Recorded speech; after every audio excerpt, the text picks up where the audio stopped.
Hi, welcome back. I hope you've seen some of the other videos I put up on creative writing. My name is James N. Frey, and I'm a former teacher at UC Berkeley Extension in San Francisco and Squaw Valley Writers Conference and many other conferences both in the US and Europe.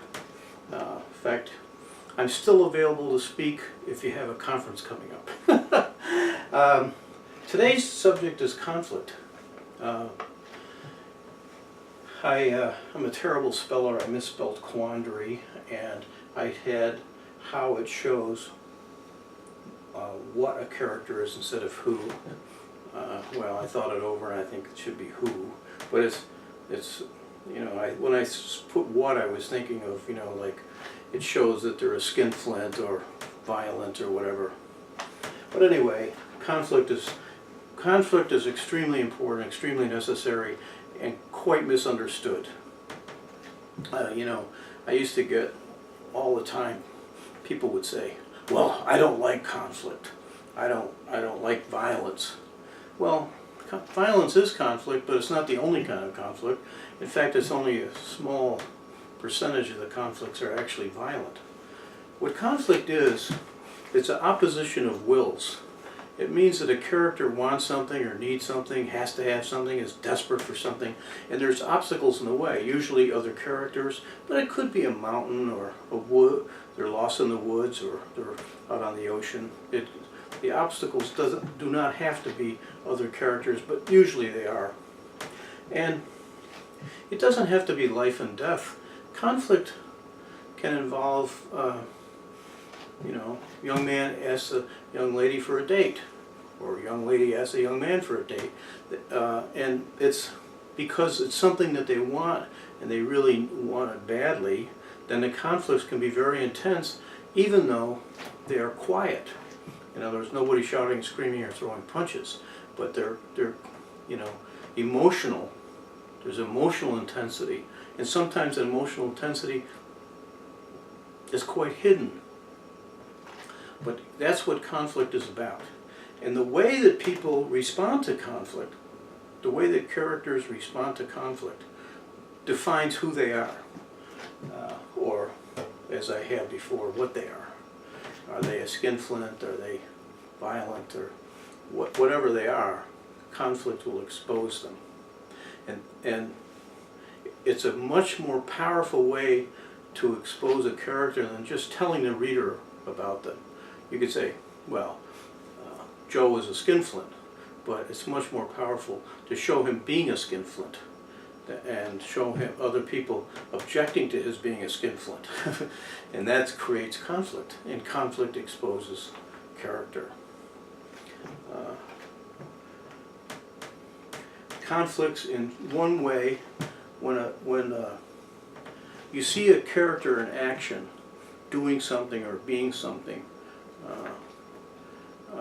then you'll see them in another situation later.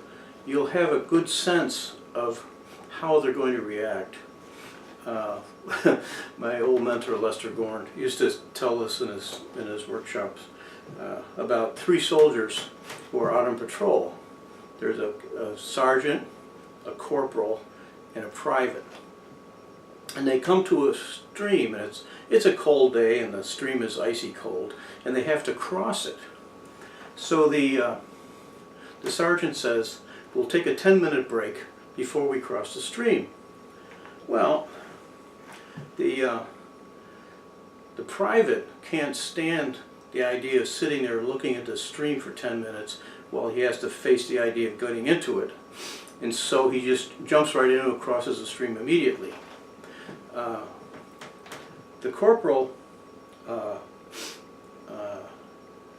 goes upstream and downstream, jogging around to try to find some place where he can step on rocks or a log or something across the stream without getting wet. And the sergeant waits on the dry side until the last minute and then crosses the stream. Okay. Later, they come to a machine gun nest and they're being fired upon. Now, one of the three soldiers rushes right up and attacks. Another one sits back and waits for artillery and reinforcements, and the other one outflanks the machine gun nest. It takes a strategic attack at it. Now, which one is which? Well, it's pretty obvious, right? No need to go into it. But it's been foreshadowed by the way they cross the stream, how they're going to handle the machine gun nest. And that's the thing about conflict. It defines the character. It shows who they are at their root. Okay, now, so conflict is a conflict of wills. Somebody wants something, and something, or like maybe a mountain, is there to prevent it. So it's in the tension of the opposition to the will and the will. The patterns of conflict. There's static conflict, which can be very intense, but it's always at the same level. Like, as an example, an artillery barrage. It's very intense, but I've never been in one, thank God. But people who have been in artillery barrages say that after a while, you go to sleep because they're dull. I mean, it's intense, but it's at the same level, repeated over and over and over. That's static. And static conflict, even if it's intense, will put the reader to sleep. The conflict, now jumping conflict, it changes, but changes too quickly. Like, you know, somebody says, we hit an iceberg, and everybody freaks out and jumps overboard. That's jumping action. It's too fast. The best kind of conflict is slowly rising. Slowly rising conflict is, you know, it's like you hit the iceberg, and then people scramble, they do this, they do that, they try to get the water out, they try to, you know, they try this different solution, and there's a rising panic and a, you know, rising sense of menace and death. That's slowly rising. And the reason slowly rising is the best is because it defines the characters and shows you the character in different phases of panic, so to speak, or different phases of intensity. And you'll see all sides of a character in a slowly rising conflict. One of the faults of, well, you know, a quite entertaining play, Who's Afraid of Virginia Woolf, is that it's all very intense and that's static. All right? And a really great play, it's slowly rising. Most great plays, the conflicts are slowly rising. It doesn't mean that they start out, you know, in no conflict. They start out at conflict, but the intensity of the conflict rises and rises and rises as the emotions rise and rise and rise. Resolving conflict comes after the climax.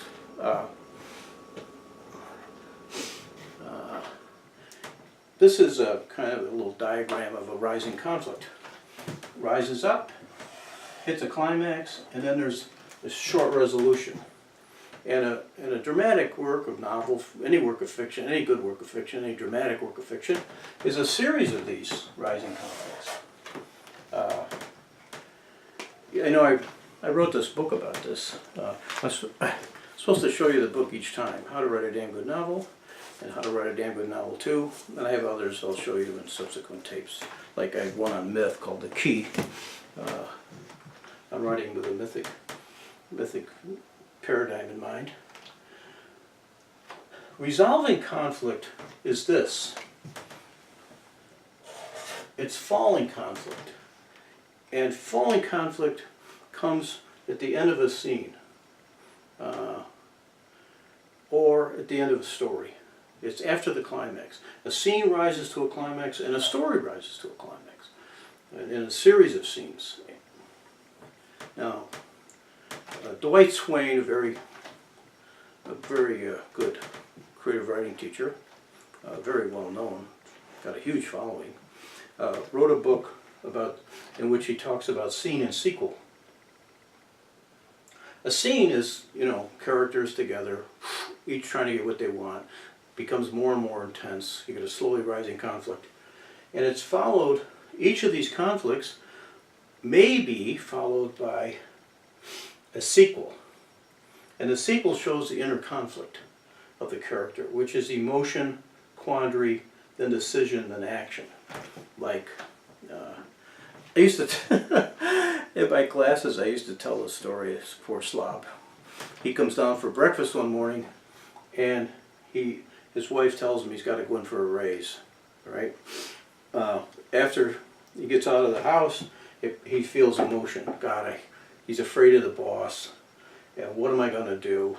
Okay, I'll just storm in and demand a raise. And then the next thing is action, which starts the next scene, right? So he goes in and he tells the boss he's worth a lot more money, he demands a raise. And the boss says, "You're fired." He's all depressed. That's emotion. Now what am I going to do? Right? I know. I'll have to go talk to my friend Fred. He can advise me. So he goes to talk to Fred. That's the action. Fred says, "Well, here, borrow my gun. Go." This is really a dumb story. Go stick up the 7-Eleven. All right, that's the action. Okay? So he goes and he sticks up the 7-Eleven, and he gets arrested. And he's in the jail cell. He's feeling emotion. Now what am I going to do? I know. I'll have to plead temporary insanity. And then he tells his lawyer he thinks he's some famous criminal. But what a dumb story. But it's done to illustrate scene and sequel, and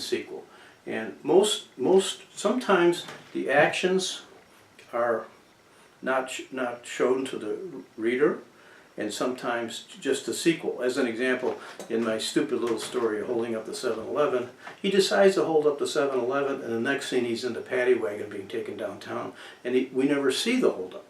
So sometimes the action is cut, and sometimes the inner conflict with the sequel is cut, because it's obvious, that this happened.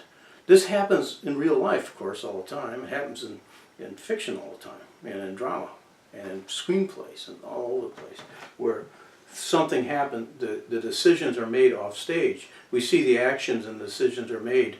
They come back having, the next scene, we see that the decision is made. Like,